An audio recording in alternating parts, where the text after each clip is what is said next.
All right, Rob Pincus here from Personal Defense Network, and this is the training tour update, the third one for 2014's training tour, and I am in Alexandria, Virginia. And that means that just across the water over there behind the tour truck is our nation's capital, Washington, D.C. And while I'm visiting Alexandria, meeting with some friends and some business associates, I am literally like one wrong turn away from obviously being a test case. There's a lot of gear inside of the truck that is completely legal here in Virginia, but if I were to cross over into Washington, D.C., if I were to try to spend the night there at any of the great hotels or have dinner at any of the great restaurants, I obviously would be in a lot of trouble.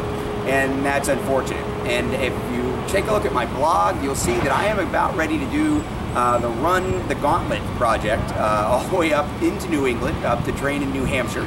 And what I've got is a situation where we cannot transport a lot of the things that are inside of the truck very easily through several of the states in the mid-Atlantic and northern region. New York, New Jersey, Connecticut, Massachusetts, Maryland, they all have restrictions. Now, the Firearms Owners Protection Act obviously means that I can transport those firearms from one place that I can use and own the guns to another place that I can use and own the guns. So Virginia to New Hampshire should be fine.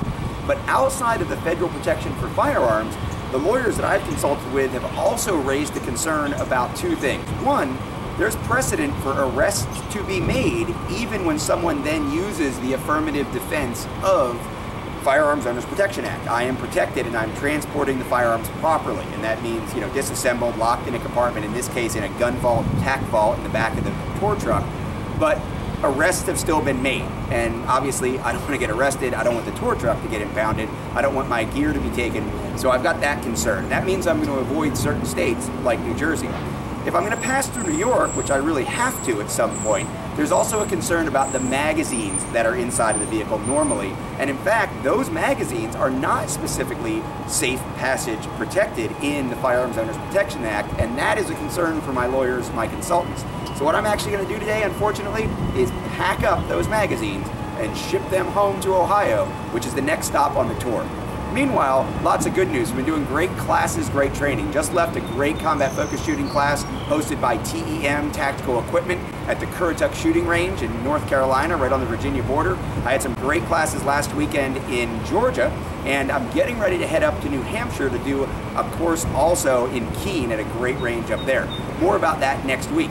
What we did get to do while we were in Georgia was run the first rifle course of the Personal Defense Network training tour, and that means I finally got to break out some of the loaner guns and hand them to students from CMMG. CMMG Manufacturing makes a great gun, and they performed flawlessly. We had one student use the gun through the whole course. We had another one whose gun went down, picked up one of the CMMG guns, and had a great experience.